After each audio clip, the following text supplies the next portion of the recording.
Salut à tous, on est samedi soir, bienvenue dans Backcheck XXL avec Larry Hourace, avec Geoffrey Vauclair ce soir et bien sûr Stéphane. On va revenir sur cette soirée de National League, on parlera également de NHL et puis on parlera d'ici quelques instants des vétérans de notre championnat. Geoffrey Vauclair, quelle est pour vous l'image de cette soirée? Alors pour moi, c'est un Lugano qui crée la surprise en allant gagner à Tours.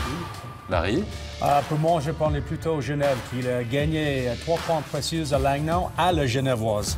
Stéphane? Autour de Caminada de réaliser des blanchissages, cette fois-ci à Fribourg, 42 shows, pas un but. Mais vous l'avez compris, ça a été compliqué, mais pour l'image du jour, c'est en effet la victoire de Genève Servette ce soir du côté de Langnau.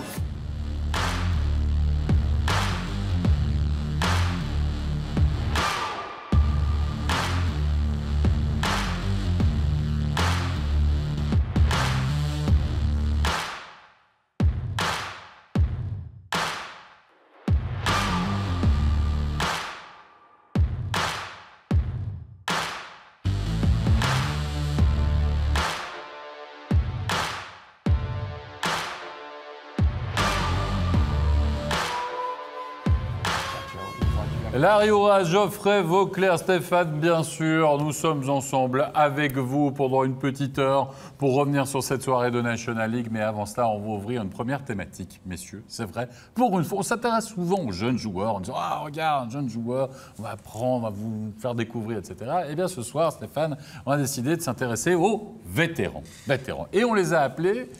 Papy fait de la résistance, hommage évidemment au film, parce qu'il y a quand même des joueurs qui ont quelques heures de vol dans notre championnat. Ben, on a fait le tour des contingents et puis on a pris les 36 ans et plus. À 35 ans, on aurait beaucoup plus. Il fallait que ça rentre sur une page. Donc, on est 36 ans, c'est l'âge des vétérans. La retraite. Ben, on regardait l'expérience de chacun.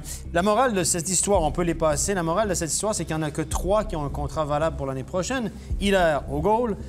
Bert Gerber a un contrat valable, lui, pour l'année prochaine aussi. Et Andrew Ebert, 36 ans, a signé pour 2 ans. Mais regardez, on a quand même des noms intéressants. On a quand même des gars qui ont eu des carrières en défense, Bézina, Vauclair, qui pourraient remplir pour une année selon les informations privilégiées qu'on a avec la famille. Merci pour ta discrétion, Stéphane. Mais voilà, on dit ça. Ngoy aussi, étonnant, il est encore là. Il pourrait remplir pour une saison. Ebling, on ne sait pas, il avance plus de toute façon. Mais voilà, c'est quand même 11 matchs de NHL. Gerber, pas mal ce soir, un bon petit défenseur. 1044 matchs, ouais. Pas mal. Les étrangers, Slater, on a tiré un peu sur l'élastique, on l'a convaincu une année de plus. Mais regardez son expérience, Slater, 592 matchs de NHL, pas mal. Moore vient d'arriver. Meunier, 40 ans, c'est annoncé. Pli, Breuil, selon les informations qu'on a avec la famille aussi, pourrait arrêter. Et Lindemann, 40 ans, lui, inarrêtable. Petit bonhomme, etc. Il a fait plein de clubs. 1031 matchs. Pas mal? Ouais. Pas mal. Pas mal, ça force le respect, mais tout de même, quel est l'intérêt, Larry Hourace, d'avoir un vieux dans son vestiaire? Bon, déjà, on parle souvent de l'expérience. Quelqu'un qui a vécu quasiment toutes les situations, ça peut calmer dans une jeune équipe. C'est important d'avoir des vétérans comme ça qui mènent la danse. On a parlé de Geoffroy tout à l'heure, de belles années de Lugano dans le temps où on avait les vétérans comme Numelin, comme Petri, Vili Peltonen, qui est maintenant entraîneur de Lausanne. On a vraiment les bons étrangers avec l'expérience qui travaillaient de plus. Le matin, ils arrivent, il faut du poids. Après, ils vont les courir. Ils mènent tout le monde avec eux. Donc, c'est important d'avoir quand même l'expérience dans le vestiaire dans les moments difficiles. Geoffrey, bon... Parfois, on doit arrêter une carrière pour des causes médicales, on va dire, souvent les commotions, du reste en ce qui concerne le hockeyeur. Mais comment on évite la saison de trop? C'est un peu ça. Comment, à quel moment... Moi, j'en ai fait 4, donc ça va. Oui, alors on aime tous jouer au hockey, c'est ça un petit peu le problème. Et puis c'est vrai que des fois, tu peux faire une très, très bonne saison, puis tout d'un coup, juste derrière, ça dégringole. Et puis, oui, tout le monde dit c'est la saison de trop, mais tu n'étais pas censé faire dans ta tête la saison de trop.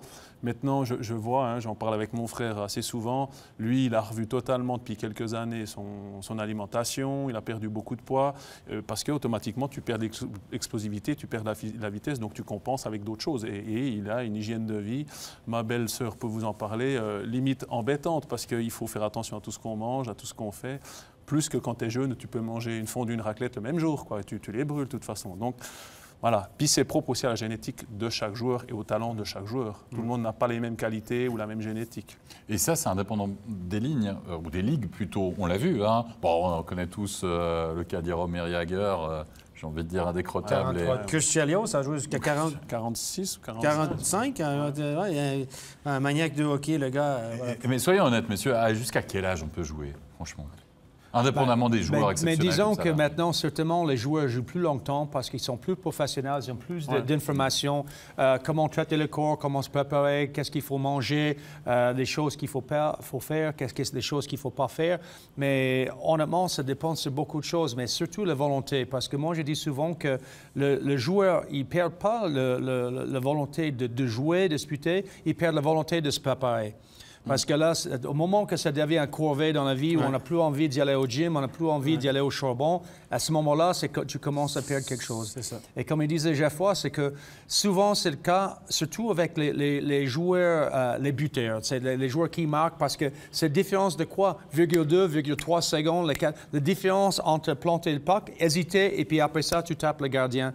Et puis tu passes à 30, 40 points, et tout à coup, tu as 15 points. Dans un coup comme ça, puis ça peut arriver. Oui, exactement. C'est très individuel. Juste un mot encore par rapport aux joueurs dont on parlait. Les gardiens, il y en a Siller, encore sous contrat. OK, ça semble assez logique. On sait qu'on poste de gardien en général, on peut quand même jouer à un âge un petit peu plus avancé. Beat Gerber pour une saison. Andrew Ebbett pour 2 saisons. OK, il fait un super championnat, etc. Mais 36 ans quand même. Pour un attaquant. Petit gabarit. Oui, mais petit gabarit, mais gros salaire, j'ai envie de dire, Geoffrey. Est-ce que vraiment 2 ans de contrat pour un joueur qui a déjà 36 ans, 38 ans? S'il n'était pas à Berne, je me poserais un peu des questions, mais je pense qu'effectivement, comme j'en ai dit avant, c'est qu'il y a plusieurs joueurs à Berne qui peuvent faire la différence. Et honnêtement, on voit qu'il joue vraiment avec l'expérience, ce joueur. Il est toujours bien placé, il prend des bonnes décisions, il fait souvent pas d'erreurs. Donc ça, c'est quand même super important. C'est clair que si on demande à des joueurs d'être plutôt explosifs, eh ben, à 36 ans, c'est beaucoup plus difficile d'être explosif. Mais lui, ce n'est pas son style de jeu. Ce n'est pas un power forward, non, on va dire. C'est la tête. Oui, c'est son sens du jeu. C'est un gars qui fait beaucoup de points sur le power play. On lui a donné les clés de l'offensive, très clairement, du côté de Berne aussi à ce niveau-là. On a plus fait que renouveler la confiance, parce que franchement, 36 ans, 2 ans de contrat, coup de chapeau à lui. Voilà, on va clore cette discussion Papy fait de la résistance pour revenir dans cette soirée de National League en commençant par le HC Bienne. Un HC Bienne battu la veille, 3-0 dans le derby bernois. Ils n'ont pas eu voix au chapitre. Ils ont été atomisés, dira-t-on, par le CP Berne. Et face à Rappi, attention, méfiance, Fribourg pourra le dire aux Biennois, c'est compliqué de jouer cette lanterne rouge qui va tenter de cravacher justement des points encore jusqu'à la fin. Et vous allez le voir, cette ouverture du score, le 1-0 à 5 contre 4, puisque c'est Rappi via la crosse de Clark qui va ouvrir la marque à Cazout, Christo, 1-0. On a passé la mi-match, Geoffrey Vauclair. Oui, ben écoutez, en fait, c'est typique du match où tu peux passer une mauvaise soirée. Bienne a failli tomber dans le panneau, ils ont pris une pénalité et Rapperswil a quand même un bon power play avec pas mal de bons joueurs droitiers qui ont un très bon shoot. Donc là, c'était franchement un très bon jeu de Rapperswil qui a marqué souvent dans cette position-là. Et finalement, Bienne va enfin trouver le chemin des filets avec Rayala qui va pouvoir marquer 37e minute de jeu à 5 contre 5. C'est ce qu'on appelle un rebond favorable. Hein? Tu arrives, tu passes par là, puis le puck arrive devant toi. Donc, bien valeureux quand même à tirer plus de 40 fois au but, là, à doubler le nombre de tirs à Rapperswil. Il a eu des chances de marquer, mais là, bam, bonne place au bon moment. Mais tu vois tous les joueurs de Rapperswil qui fixent le puck. Personne ne regarde autour d'eux de prendre leur check. Et puis, à la fin, c'est le défenseur qui arrivait en retard qui le fait mal. Mais comme tu dis, rebond favorable. À partout, donc, messieurs, après 40 minutes de jeu, on va se rendre en 3e période. C'est Bienne qui va faire la différence, mais avec un but accordé plus que litigieux. Regardez, ce puck, hop, ça revient, ça finit au fond des filets. Alors, on voit rien, on comprend rien. On comprend rien, mais il va falloir voir le ralenti. Ça a été dévié du patin. Regardez, c'est le joueur de Bienne qui a dévié du patin. Cette année, selon la nouvelle réglementation, si patin volontaire ou non, intentionnel ou non, redirigé, on ne se pose plus cette question-là. Pour accorder un but du patin, si j'ai bien compris, ça doit être vraiment totalement accidentel, c'est-à-dire que tu regardes au nord, puis le puck vient du sud, puis il part à l'ouest. Là, le joueur est conscient que le puck arrive, il le botte pas, il y a pas de... L'année passée, ça aurait été même litigieux. Alors, j'ai été aux sources, évidemment entre deux, j'ai envoyé 2-3 messages, puis on m'a dit que les arbitres avaient jugé que c'était totalement involontaire par accident. J'ai un peu de peine avec celui-là. Moi, je pense que ce qu'on a vu en début de saison, le joueur est là, puis il sait qu'il arrive dans ses patins, il fait pas de kick. Moi, si j'avais compris qu'on n'avait plus de but comme ça cette année. Oui, Larry. Moi, ce que j'ai vu là-dessus, c'est déjà le joueur, il voyait le puck arriver, et là, tu vois, comme tu l'as vu, tourner le patin au moment que ça a pris contact avec le patin. Pour moi, il a fait exprès pour changer la direction de sa lame, justement, pour faire dévier le puck dans la cage. Pour moi, il n'y a pas de but. Je suis du même avis que Larry pour ça. Il me semble que le joueur fait juste un petit mouvement, mais Il veut faire croire que c'est pas... Mais il fait quand même un petit peu Il est tout à fait conscient que le puck arrive dans ses patins. Il n'est pas en train de regarder... Non, tout à fait. Il regardait, il a fait un geste avec le patin. J'irai aux sources, j'aurai la version officielle probablement demain. Bonne chance. Et celle de la vidéo est déjà partie chez Brent Reiber. Voilà, j'allais dire.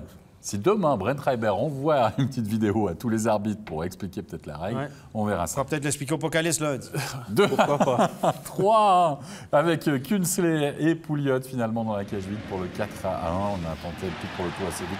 On va voir du côté de Rapperswil.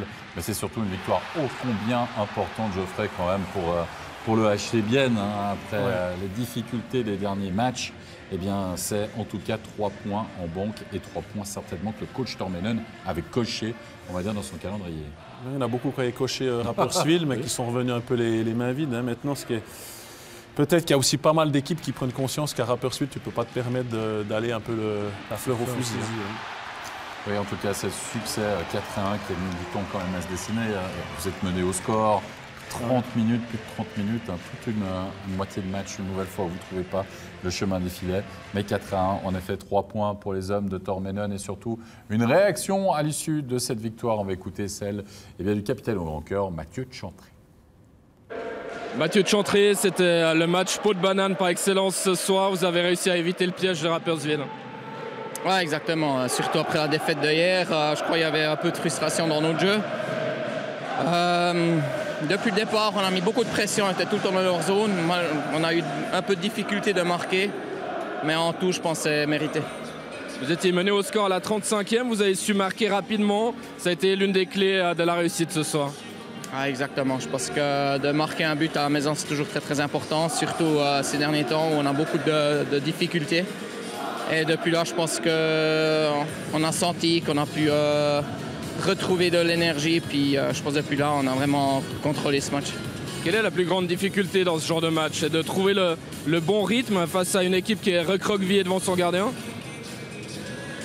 Il n'y a rien qui est facile. Je pense que surtout dans cette phase où on est, ça ne va pas facilement en ce moment. Il faut qu'on travaille très très dur et on a beaucoup de peine à marquer des buts ces derniers temps. Alors je pense que le plus difficile pour nous, c'est de marquer. Mais une fois qu'on arrive, ça enlève un peu la pression, puis depuis là, ça va mieux. À voir si on va pouvoir surfer en effet sur ce succès du côté du HC Bienne. Le derby d'Etzeringen Fribourg-Berne, c'était bien sûr notre match studio. C'est parti à 100 à l'heure du côté de la BCF Arena. On a vraiment assisté à du hockey champagne. C'était pas bon pour les coachs, mais c'était bon pour les spectateurs avec un petit but seulement après 20 minutes de jeu. C'est le CP Berne qui va ouvrir le score grâce à Almquist. J'ai envie de dire, Larry, c'était peut-être quand même une des meilleures périodes de Fribourg-Gotteron. En tout cas, une meilleure entame de match de Fribourg-Gotteron depuis longtemps. Oui, donc tout à fait. Donc ils ont parti à 100 à l'heure, mais ils n'ont pas pu jouer. Regarde ici le match, le joueur devant. Regarde Olas devant. Donc il ne prend ni le puck, il ne prend ni le joueur devant. Puis un tir de lointain, bien ajusté par la part d'Almquist. Il a bien vu où il voulait tirer. Et c'est question d'efficacité devant la cage. Et puis Berne, ce n'est pas la première fois, on a vu ça cette saison, que là, il tient. Il ne faut pas 2, 3, 4 occasions. Il faut 1 à 2 occasions, ils vont le planter. Oui, c'est ça. En général, c'est un but par tiers, le CP Berne. Puis à la fin, hop, on gagne le match. Ouais, il peut plus. Et à la fin, c'est Berne qui gagne, oui. Tu l'as déjà dit, ça. Oui, mais je l'ai dit dans l'émission d'avant. Ah, c'est pour ça. Voilà. Donc, à la rediffusion, vous le entendrez encore une fois. Allez, rien n'est marqué en deuxième période. On se retrouve en troisième période. Et Fribourg va véritablement tout donner, Geoffrey Vauclair. Première grosse possibilité avec Miller. Miller et surtout un Caminada qui était dans les buts à Berne. Et même quand il fait, j'ai envie de dire, des erreurs de mitaine, il s'en sort. Ouais, alors il a dû réagir rapidement parce que Miller a fait un shoot très rapide. Faut relever le bon match de Caminada, c'est pas facile d'arriver derrière un Giannoni. Là, tu dois te prendre un petit peu, tu es derrière une montagne et tu dois assurer. Il a bien assuré. Et surtout que son équipe ce soir, Berne en l'occurrence, n'a pas été super bonne défensivement. Elles l'ont laissé 2-3 fois un peu tout seul. La preuve sur cette action-là. Mais il a fait un tout bon match, quoi. Ouais. Oui, par contre, mauvaise nouvelle pour Fribourg-Gotteron en plus. Regardez, à la sortie sur blessure de Fourer, on est en 3e période, encore et toujours. On n'a pas bien vu ce qui s'est passé, mais en tout cas, on le voit quitter. C'est une blessure à un bras ou au poignet, selon ce qu'on a pu voir ou entendre. Ouais.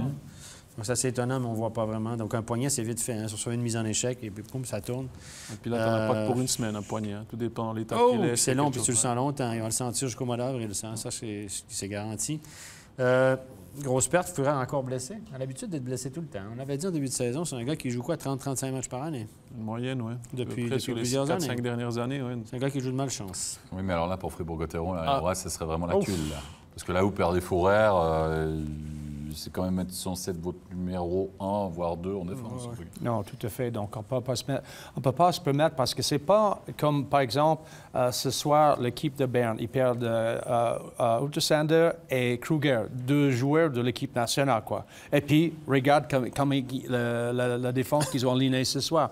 Fribourg, ils n'ont pas le même luxe, quoi. Donc, un joueur comme Führer, c'est vraiment pilier de la défense. Et certainement, il le manque pour longtemps, ça risque de se faire très mal. Des occasions, ils en ont eu à la pelle, hein, quand même, Fribourg-Gotteron offensivement. Replongeons-nous dans la fin de ce match. Hein. On va avoir une dernière occasion pour Charles Bertrand. À la suite de cet engagement, on se bat du côté de Fribourg-Gotteron. On met ce puck au but et... Geoffrey, il y a eu des mauvaises décisions aussi dans la zone. Oui, alors bien sûr, nous quand on voit ça, on en parlait avec Larry, il a peut-être le temps de se mettre sur son coup droit. Il ne faut pas oublier une chose, c'est que Fribourg se bat depuis un moment pour essayer de marquer un goal et automatiquement tu es dans la précipitation parce que Charles était quand même un très bon buteur. Là, oui, il aurait pu se mettre sur son coup droit, mais facile pour nous de juger depuis notre place. Hein. Oui, Berne qui va asseoir sa victoire finalement dans la cage vide, dans les dernières secondes. Gaëtan Haas sur un assist d'Arco Bello. On a tenté le tout pour le tout, logique évidemment du côté de Gotteron. Et si vous étiez avec nous, on a parlé avec coach Larry justement, quel discours à avoir pour Mark French à la fin de cette rencontre. Puis du côté de Berne finalement, on joue bien, on gagne les matchs. On joue pas bien, on les gagne aussi. Oui, mais moi, je veux dire une chose. Que là, c'est dangereux quand tu gagnes comme ça. Oui. Tu gagnes une fois comme ça va. Mais si tu gagnes. Et puis, tout à coup, tu commences à développer de mauvaises habitudes en gagnant. Et tout à coup, le jour, ça va changer où tu ne gagnes pas. Et tu as déjà acquis toutes ces mauvaises habitudes. Et c'est ça dans une phase du championnat très délicat, comme 1 semaine, 2 semaines avant les playoffs. C'est difficile à reprendre par la suite, quoi. Donc, c'est pour ça, je pense qu'il doit se rendre compte. Et certainement, Coach Carey, il va le signaler aux vidéos lundi matin. Regarde ça, les gars. Regarde ça. On était chanceux de gagner ce match. Attention. Oui, puis ça, moi, je pense que ça te revient. Tu payes le prix à un moment donné. À un moment donné, tu vas perdre un match que tu méritais. Ouais. Et là, moi, je pense qu'il y a un équilibre. Et effectivement, gagner des matchs comme ça, c'est pas bon, mais pas du tout. Par contre, pour Fribourg, ils méritaient mieux ce soir. Ça va leur revenir probablement dans un match où ils méritaient moins que ça. Et moi, je crois qu'il y a une loi qui dit qu'on vient toujours... voilà. Ça s'appelle la loi de la moyenne. Oui. Regardez le petit sourire. J'y crois. Tu ne peux pas être chanceux sur une longue période. C'est pas possible. Non, tu peux pas. Tu peux, oui, être chanceux sur 1 ou 2 ou 3 matchs, mais tu ne peux pas être tout le temps malchanceux non plus. On va écouter une réaction, si vous voulez bien, d'abord du côté de Fribourg-Gotteron à la suite de cette défaite, forcément rageante, vous l'imaginez bien. Écoutons la réaction de Charles Bertrand. Charles Bertrand, vous vous inclinez ce soir face à Berne. Vous aviez envie de faire quelque chose devant votre public à guichet fermé. Vous l'avez manqué ce match finalement. Ouais, je pense que on a tout donné ce soir. Je pense qu'on était prêts dès le début du match. Après, on ne marque pas. J'ai la rage qu'on n'arrive pas à marquer. C'est rageant. On a vu un Fribourg à plusieurs visages, surtout le dernier tiers-temps où là vous êtes venu très très fort. Il s'en est fallu de peu. Ouais, je pense que le match, on l'avait pour nous. On ne marque pas. C'est aussi simple que ça. Ils ont marqué rapidement avec de la réussite et nous, on a eu énormément d'occasions. Leur gardien a fait un bon match, mais avec les occasions qu'on a, on n'a pas le droit de finir le match à 0. Ça a beaucoup discuté sur le but qui vous est annulé. Quel est votre sentiment? Ah, j'ai pas vu. Je peux pas vous dire, j'ai pas vu. Il va falloir faire des points maintenant à la barre qui peut s'éloigner pour vous, cette 8e place que vous recherchez comme beaucoup d'équipes. Tous les matchs, ouais, ça, je le redis, c'est tous les matchs, c'est pas fini. Merci beaucoup Charles Bertrand. Non, c'est pas fini en effet pour Fribourg-Gotteron. Puis du côté du CP Berne, eh bien oui, on peut mal jouer et gagner quand même. La réaction de Gaëtan Haas. Gaëtan Haas, vous vous imposez 2-0 ce soir. Une victoire qui n'a pas été facile à venir chercher ici du côté de Fribourg. Non, Fribourg, on sait, c'est l'habitude. Les 10 premières minutes chez eux, ils sont tout le temps excellents. Et ils nous ont mis beaucoup de pression. Et bon, je pense que sur tout le match, on a vu que ça n'allait pas dans notre sens. Donc voilà, on a eu Camille qui a fait un excellent job devant son but. Et après, on a aussi les joueurs qui ont bloqué énormément de shoots. Vous devez travailler à chaque fois. On sait qu'il y a cette barre 8e place et tout le monde se bat pour faire des points. Il n'y aura aucun match facile. Non, non, on le sait. Nous aussi, on se bat pour la première avec Zug. Donc, je pense que c'est ce qui est bien pour nous aussi, c'est que chaque match est compliqué. Et nous, on va devoir aussi se battre jusqu'au bout si on veut essayer d'accrocher cette première place. Donc, ça fait qu'on n'a pas de moment où on peut relâcher. Un grand merci, Gaëtan. Eh oui, la séance de vidéo, et on était très attentifs, vous l'avez vu, bien sûr, pour les propos de notre ami Gaëtan Haas. Messieurs, c'était notre match studio. On va passer au top et au flop. Le top, Larry. Bon, le top, forcément, avec un blanchissage, Caminada. Il a fait l'essentiel. On avait tous dit, bon, on était un peu surpris après le match hier soir de commencer ce match, le derby, avec Caminada, mais il nous a montré qu'il mérite sa place, et puis bravo, coup de chapeau. Et le flop, Geoffrey? Bon, écoutez, moi j'ai trouvé que Samuel Walser, voilà quoi, pas de shoot. Il n'a pas un shoot de tout le match. 42 shoots de Fribourg, il n'en a pas un. Au niveau des engagements, il en a perdu plus que ce qu'il a gagné. Puis surtout, il prend 2 fois 2 minutes. Et ça, malheureusement, alors chance pour lui, Berne n'a pas marqué. Mais Berne aurait pu un peu clouer l'affaire en marquant le deuxième goal. Et ça, c'est vrai que voilà, on attend peut-être plus d'un joueur comme ça qu'on est quand même allé chercher à Fribourg en disant que c'était un gros renfort. Mais on voit, il me semble que plus la saison va, plus il s'éteint, quoi. Il avait bien commencé, puis là, ça, il me semble que ça vient de plus. Il est souvent transparent. Voilà. C'est un joueur qui, à Davos, était transparent aussi. Il jouait sur le 4e bloc à Davos, dans une équipe pas si bonne que ça. C'est un gars qui au moins, il est 10-15 points par année, 15-20 points. Régulier. Au moins, il est régulier. Il est toujours transparent. Cette année, à moins que je me trompe, je pense que c'est 2 buts cette saison. Écoutez, voilà, les gros et les grands, ils jouent au centre, c'est sa plus grande qualité, puis les Suisses. Voilà. C'est sa plus grande qualité. Voilà. Donc, oui, mais pour l'instant, en effet, ça fait... C'est maigre. C'est maigre. Ouais, c'est maigre. C'est maigre, en effet, au niveau du bilan. Allez, on va revenir à la soirée de National League, si vous le voulez bien. Zug-Lugano, c'était le match. Il y a eu une pluie de buts et surtout un vilain geste qui a été puni. C'est Garrett Rowe qui va se faire punir en première période avec un 5-mec match. Et là, Stéphane, je sais que tu as beaucoup parlé. J'espère que tu as encore un petit peu de salive.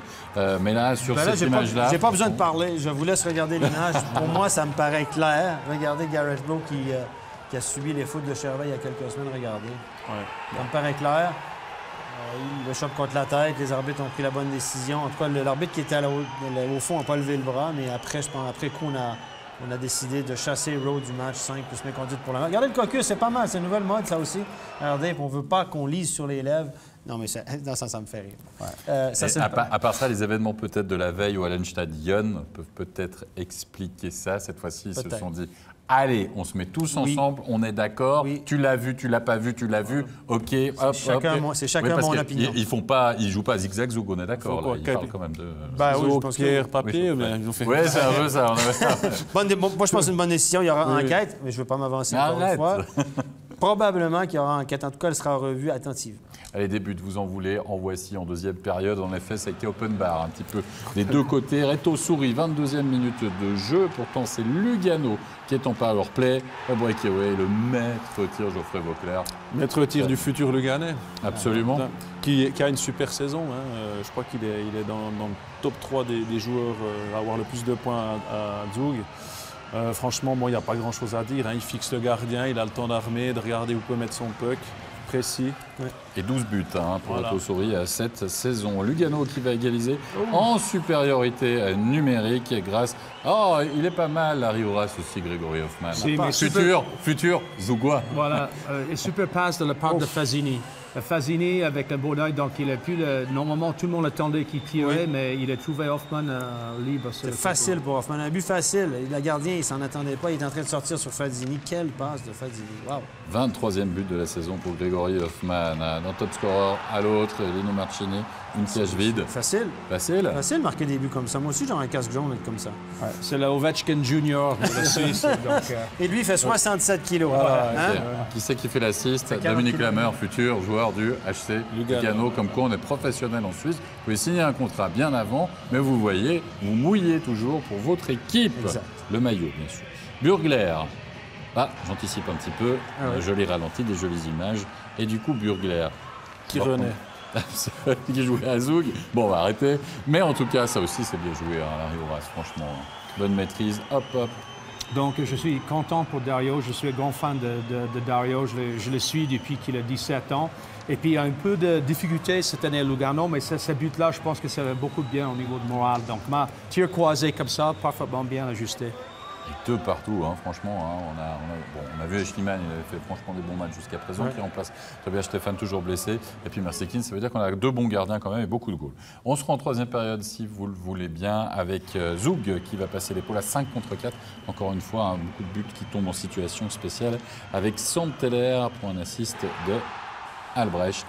3-2. Normalement, c'est Rowe qui est là. Hein? Rowe a été chassé du match. Sandteller l'a remplacé. Il a fait du Garrett. Rowe est beaucoup plus gros, beaucoup plus grand. Mais comme disait Larry, regardez devant la cage, il y a un certain numéro 28 qui matche le gardien, peut-être. En tout cas, qui dérange et Chorney. Bon, on a 4 contre 5, c'est différent un peu. C'est pas du man-to-man. À côté du but, quand même, il est... S'en veut un peu, Mersekin, sur ce coup-ci. Romain Leffel va égaliser à 3 partout. On a surtout vu la crosse de Burgler. En tout cas, il a été accordé à Romain Leffel, mais est-ce qu'il la touche ou pas, Burgler? Il la touche, on est d'accord. On devrait la donner à Burgler. Ou alors... clairement... Oui, bien sûr.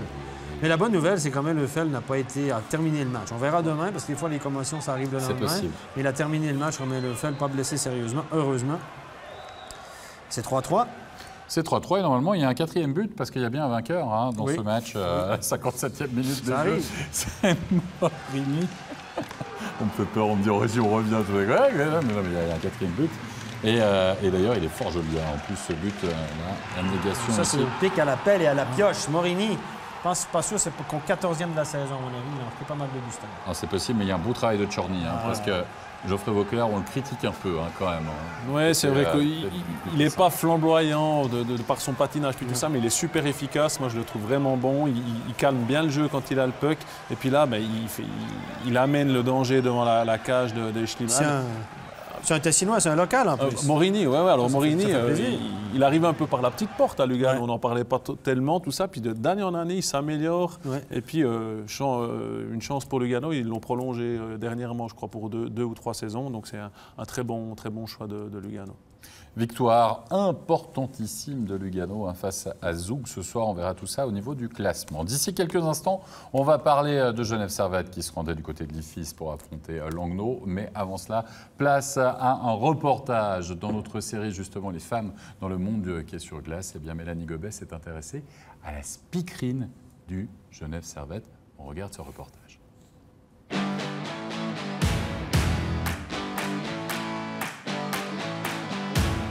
Dès qu'on annonce les joueurs à 19h40, là, on sait que c'est parti. Et là, c'est la grande émotion. Bonsoir, Genève. J'ai grandi à Bâle, donc le hockey, je ne connaissais pas du tout. Et en arrivant à Genève, un jour, on m'a offert des invitations pour le hockey avec mon partenaire. Et je ne voulais même pas venir, pour tout vous dire. Premier match, je suis là, rien compris au jeu. Mais vraiment rien, j'avais jamais vu un match. Mais l'ambiance, c'est en fait l'ambiance qui a fait que j'ai pris le virus. Ça fait plusieurs années, beaucoup d'années que je venais au match de manière très régulière. Et c'est vrai que quand j'ai vu l'annonce, je me suis dit, ça c'est vraiment pour toi. Je me suis dit que l'angoisse n'était pas très grande parce que le public ne vous voit pas, on tourne le dos au public. Donc j'ai dit, allez, on essaye et puis on verra bien.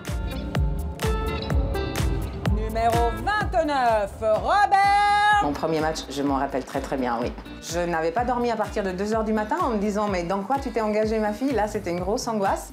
Je me rappelle quelques regards méfiants des officiels, surtout en cabine. Certains étaient plutôt surpris de voir une fille arriver. Je me rappelle une personne m'avoir dit on est au hockey, pas au patinage artistique. Donc je me suis dit ok, ça te met dans l'ambiance. Mais finalement, ça s'est converti vraiment en une grande collaboration.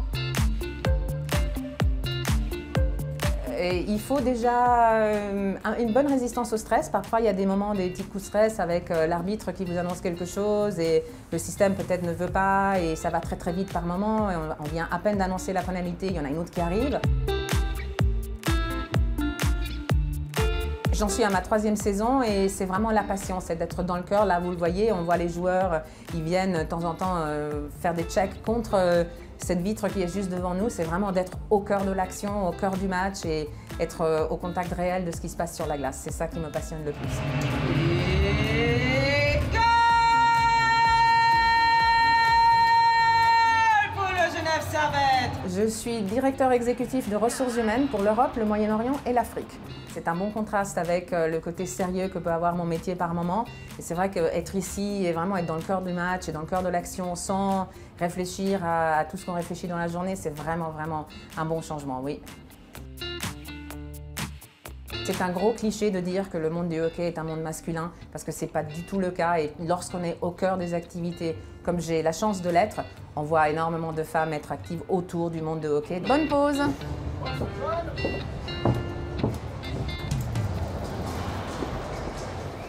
Eh oui, la passion partout, hein, on la retrouve dans tous les postes, hein, autour d'un club, dans une patinoire, etc. Et toujours, évidemment, cette présence féminine hein, dans un monde quand même, c'est vrai, messieurs, très masculin. Je dis ça parce qu'on est 4 hommes, par exemple, sur le plateau. Par exemple. Alors, on a Florence Schelling qui vient régulièrement. On a Lisée aussi qui vient présenter. Dans la région, on a beaucoup de femmes quand même. Hein. C'est vrai. Oui. Oui, on est entièrement. On ne les voit pas forcément, mais il y en a beaucoup qui travaillent. Mais heureusement que ça évolue hein, quand même un tout petit peu les mentalités. Mais c'est vrai qu'il y a quelques années en arrière, imaginez une speakerine de match en National League et de hockey sur glace et pas un speaker. Franchement, moi je sais pas, Geoffrey, vous vous rappelez de... Mais moi, attention. Il me semble, je ne vais pas dire de bêtises, mais en tout cas au chronomètre, quand j'étais à Ajoie, j'étais très jeune, quand j'ai commencé jeune. On avait une dame qui faisait le chronomètre. Oui, à Ajoie, oui. Mais chez les petits, c'est tout le temps les mamans qui font le chrono. Oui, c'est des choses comme ça. Mais c'est vrai que les gens, les filles ou les garçons, même quand ils peuvent avoir des postes comme ça, ils sont heureux parce qu'ils peuvent s'identifier au club, ils font partie de l'organisation, c'est un honneur pour eux de faire partie de l'organisation. Mais c'est un avantage. Par contre, certains, quand vous êtes au chronométrage ou au speaker, vous avez du chauffage. Contrairement aux arbitres. Parfois, c'est ce qui explique cela. Moi, je sais qu'il y a beaucoup de mamans qui veulent faire dans les mouvements juniors le chronomètre parce qu'il y a du chauffage. Elles ont froid, oui. Voilà, non, mais c'est vrai. Allez, messieurs, revenons plus sérieusement, si vous voulez bien, à ce match de Genève Servette. C'était du côté de Langnau, c'était un match importantissime pour Genève Servette. Hein. Rappelez-vous, une victoire une défaite face à Ambri Piotta après prolongation. Il y avait quelque chose à faire face à cette équipe de Langnau, mais qui est souvent irrésistible, défensivement parlant, du côté de l'Ilfis. Et là, Larry, avec un peu de chance, on profite finalement du côté de Genève d'un rebond méchant, mauvais rebond accordé par Tchotch. Oui, quand même, mais Genève a provoqué leur destin, c'est que là, ils ont tiré. Et regarde, tous les attaquants arrivent et freinent devant la cage. Trop souvent, c'est les joueurs, ils font ce qu'on appelle un fly-by. Disons qu'ils arrivent, mais au lieu de freiner et se fait taper, ils vont rester à l'extérieur. Est-ce qu'il va pouvoir doubler la mise? 2 buts pour Genève, alors que Langnau dominait les débats dans les 10 premières minutes de cette rencontre. 2-0. C'est presque, je ferais un petit peu le hold-up de la part de Genève Servette, finalement. Ouais, alors en voyant sur ce deuxième goal la défense de Langnau, c'est pas vraiment un hold-up. Hein. Ils étaient un petit peu. Il y a eu un shoot, et puis effectivement, comme a dit Larry, les joueurs de Langnau ne sont pas venus aider leur gardien devant la cage. Ils ont tous un peu tourné, ils sont écartés de la cage, puisqu'il a eu le temps de bien tourner autour de la cage pour armer son shoot. Assist de Winnick et de Beson. Et puis le 3-0, on ira voir finalement la vidéo, un coach challenge pour un éventuel hors-jeu, mais c'est Goran Bézina, maître tir la déviation de Cody Almond devant la cage. Et puis surtout le 3-0 qui tombe à 50 secondes à la fin. Stéphane, la deuxième période, c'est le tournant de la rencontre. Oui, ça a cloué un peu. En tout cas, les espoirs de Langnau ont sérieusement diminué à ce moment-là. On est allé voir pour un coach challenge. Regardez, on se posait la question si à droite de l'écran en haut, il n'y avait pas un gars qui est passé trop tôt. Mais regardez, sur cet angle-là, on ne voit même pas la ligne. Donc, je ne sais pas ce qu'on peut aller visionner. Bref, on va rester sur la décision. On va rester sur la décision. À noter que du côté de Genève Servette, c'était des clous dans la cage. Le retour de Cody Almond. Richard était malade, puis on va parler du retour de Cody Almond. On va l'écouter justement à l'interview après cette victoire de Genève Servette. Cody Almond, 3 very important points here in Langnau for Genève Servette. What was said in the locker room to see this, so that the players get out with such an intensity? Yeah, I think tonight just came down to effort. You know, we're missing a lot of bodies right now. It's not an easy time for our team, but certainly we've had a lot of young guys come in and do a great job for us, and overall I think we just outworked them tonight. Tell us a little bit about the defensive performance of your team tonight. Yeah, I think our mentality is to be very aggressive. You know, they have some very skilled players on their team, and when you don't give them a lot of time and space, it makes for a hard night. Okay, and now you will start a series of games against direct opponent for a playoff spot. In what state of mind you go in this streak? It's always stressful, but you know, we just take it one game at a time. I think every game right now is a playoff game, so one game at a time, bring our best, and hopefully after it all, we're in the playoffs. Thank you, Cody. Il a dit beaucoup de choses, Cody Almond, pour son retour, et puis notamment c'était le discours. Qu'est-ce qu'on a dit dans le vestiaire? Ben oui, c'est travailler. Il y a beaucoup de jeunes joueurs. Le début, voilà, c'était assez bateau. On a dit qu'il fallait travailler fort, puis il y avait beaucoup de jeunes joueurs puis qui ont fait leur job. Parce qu'il y avait beaucoup d'absents. Il y avait beaucoup d'absents. Ce qui est intéressant, c'est qu'il dit, vous avez été très bon défensivement, etc. C'était quoi votre secret? Ben, il dit, notre secret, c'est qu'on a été agressif sur les joueurs de Langnau. Les joueurs de Langnau ont des joueurs qui ont des skills, qui sont rapides, qui ont des bonnes mains. Et ce qu'on voulait leur enlever, c'est du temps et de l'espace. Donc, on a été agressif sur le porteur de la rondelle. La troisième question, c'est concernant les playoffs. Vous en êtes par rapport à la course aux playoffs, etc. Il dit, c'est sûr que c'est stressant. On le sait que c'est là, ça s'en vient. Mais on prend un match à la fois, le classique. Il faut gagner le prochain match. Et puis, c'est tout. Voilà, puis c'est tout. C'est aussi simple que ça. Pourquoi se poser finalement des questions toujours et encore? Mais quoi qu'il en soit, mais c'est intéressant. Hein? Bien défendre, c'est très agressif, Larry Horace. À la fin, c'est Genève qui gagne. À la fin, c'est Genève qui gagne. Voilà. Ben oui, c'est ça. Non, mais ça commence tout. Mais ça, c'est justement sur le sport moderne d'équipe. Ça commence toujours par un bon défensif. Et puis, il n'y a pas une équipe qui a gagné un titre dans n'importe quel sport qui n'a pas un bon plan et puis un bon jeu défensif. Oui, tout simplement. Enfin, tout simplement. En Brie, on a vanté souvent les mérites du côté agressif, justement, du jeu défensif. Ce soir, c'était face aux ZSC Lions. Une belle opportunité pour Zurich après son succès. Hein. Certes, discutable, dira-t-on. Enfin, peut-être pas le score final. Mais en tout cas, on rappelle la manière, la veille face à Zug. Du côté d'Ambry-Cottard, on a shooté, Stéphane, plus de 40 tirs une nouvelle fois. 44 tirs au but par Ambry ce soir. En peine 20 tirs, une petite vingtaine pour Zurich. Donc, c'est vous montrer la domination, l'agressivité d'Ambry en phase d'attaque. Oui, mais du côté des ZSC Lions, il y avait un homme en verve ce soir, c'est un certain Patrick Guéring. On va le voir. Deuxième minute de jeu, c'est lui qui va ouvrir le score pour pouvoir marquer ce premier but avec les assists d'Ollenstein et de Bodenman.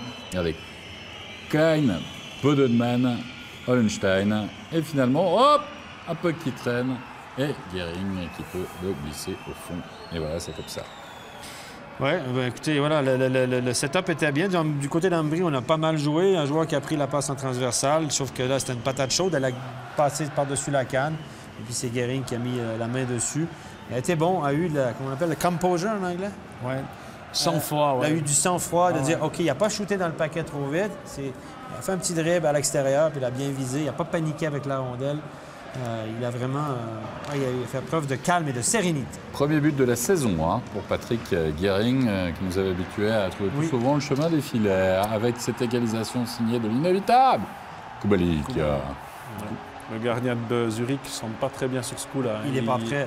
Il n'est pas prêt à savoir. Il glisse entre les jambes, dans un angle pas fermé, mais pas loin. Donc là,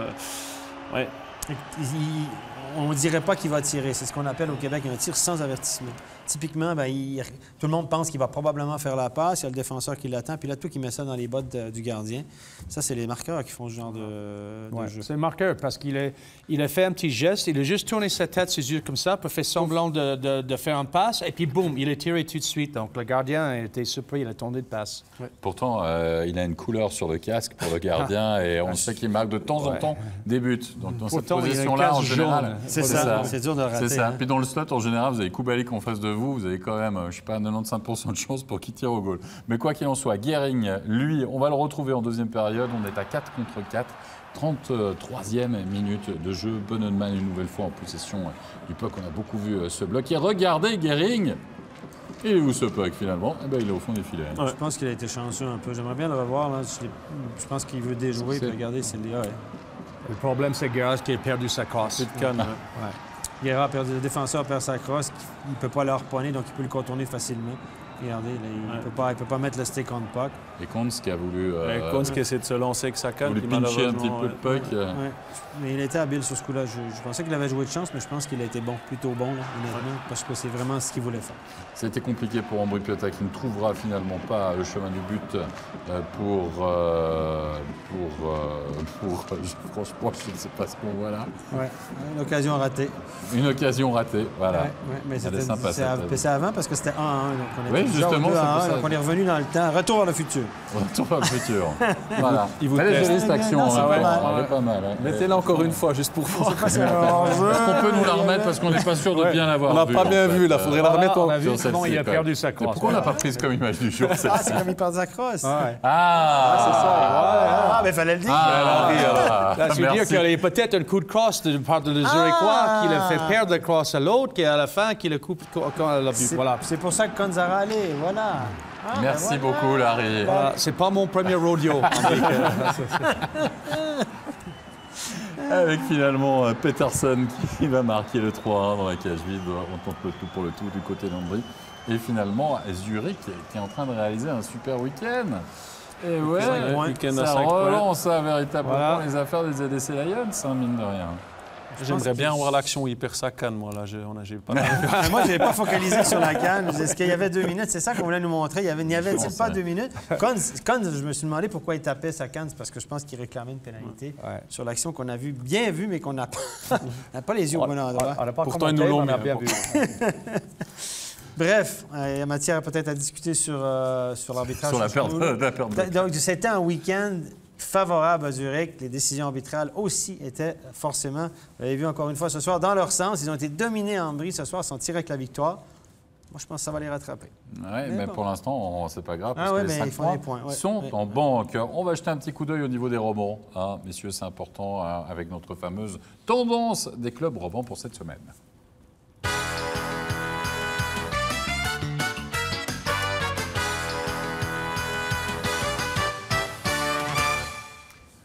Alors tout d'abord, je pense que Larry regrette énormément de ne plus être là-dedans parce qu'il aurait pu avoir son visage dans notre top, justement, des romans. Je pense que c'était divers visages de Chris McSorley. Quand il gagne, quand il perd, quand il dispute, voilà quoi.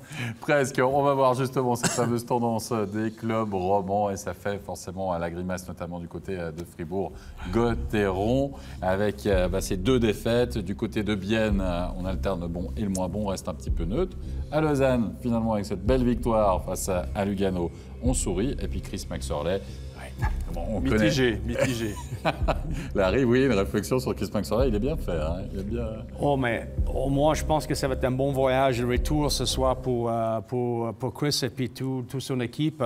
Parce que de partir le week-end comme ça, puis à la fin de sortir avec 3 points de Langnau, parce que c'est jamais facile de gagner à Langnau. Jeff, depuis des années, n'importe quelle équipe, c'était toujours difficile à gagner. Ouais, c'est vrai que c'est une patinoire qui est spéciale.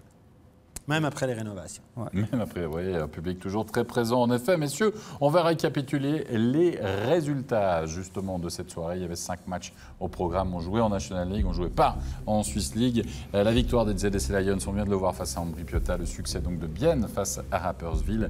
Le CP Berne qui s'impose dans le derby des Zeringen 2-0.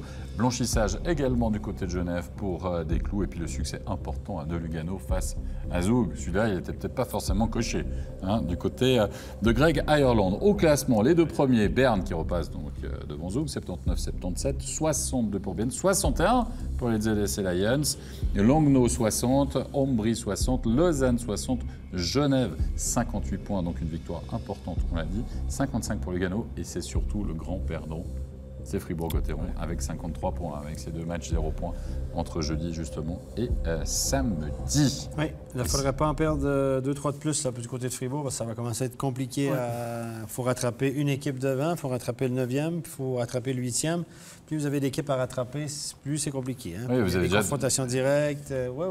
Oui, puis il reste 12 matchs. 11-12 matchs, on va dire. Si on met une barre, écoutez, c'est 53 points pour Fribourg, c'est ce qu'on a vu? 53. Cette année, on me dit que la barre va être à 75. J'y crois pas. Je pense que ça va être plutôt 70-72. Et puis, ça veut dire que ça leur prend... Allez, ça fait quoi, ça? Ça fait 17 points. 17-18 points sur 12 matchs. Ça veut dire qu'il faut que tu en gagnes une bonne moitié en temps réglementaire. Comment des... Non. C'est faisable. Mais comme on dit dans le coaching, one game at a time. On concentre pour le prochain, même pas le prochain match, le prochain tiers-temps. Prochain tiers-temps. Gagne le prochain tiers-temps. Moi, je disais le prochain shift. J'étais encore voilà. plus strict que toi. Ça, c'est le discours officiel. C'est ce que les coachs disent, c'est ce qu'on dit. Moi, je dis, gagne l'échauffement. Voilà. Alors, moi, je gagnais souvent l'échauffement. Mais c'est le discours officiel. Mais les joueurs, toi, quand tu rentres à la maison, tu étais coach. C'est ce que tu disais à tes joueurs. Mais tu rentrais à la maison et tu disais quoi à ta femme? Ça va être dur. Bon, mais déjà... Honnêtement. Non, honnêtement, mais... Écoutez, donc moi, je suis toujours le côté positif. Mais moi, je cherche toujours ce qui est positif. Ce qui est positif, il reste encore 12-13 matchs. Ouais. Ça fait beaucoup de points. Disons que moi, je regardais plutôt la manière avec laquelle ils ont joué. Deuxième chose, c'est OK, l'effort est là, mais qu'est-ce qu'il faut faire pour marquer plus? Il manque un petit truc là-dedans. Et je pense que pour moi, c'est juste le fait, les gars, ça va, on travaille bien autour de la cage, mais... Il faut attaquer la cage. Ouais, il faut attaquer de plus la cage. Oui, les playoffs commencent déjà, en fait, pour Fribourg-Gotteron, tout simplement. Ils sont en playoff. Donc, c'est ce que tu dis à ta femme. Ça. Quand tu rentres à la maison, tu dis à ta femme, il faut aller plus au mais il faut jouer un style de... Non, mais il faut jouer un style de playoff. Et style de playoff, c'est... Get there. Pucks and people to the net. Voilà. On l'a vu avec Genève ce soir. Oui, Genève, ça, c'était vraiment sur le goal. Ils allaient à 2-3 joueurs, peut-être pas forcément... Le but de Morini contre... Donc, la défense qui fait la pioche, ils y vont tous sur la cage et puis, boum, un petit tir de longueur comme ça, quoi. Et puis, c'est le but le plus beau du monde pour Greg Ireland ce soir, je veux dire. Hein? Oh oui, certainement. Vous l'avez compris, il y a eu évidemment des émotions ce soir, des retournements de situation, mais surtout des victoires aussi importantes. Les équipes qui ont moins bien réussi, on va dire, cette semaine, auront l'obligation de se rattraper dès la semaine prochaine. On a parlé de la bonne opération de Genève, on va les retrouver mardi. Genève-Bienne, ça sera notre match studio. On vous donne rendez-vous, bien sûr, à 19h25. Merci Geoffrey Vauclair.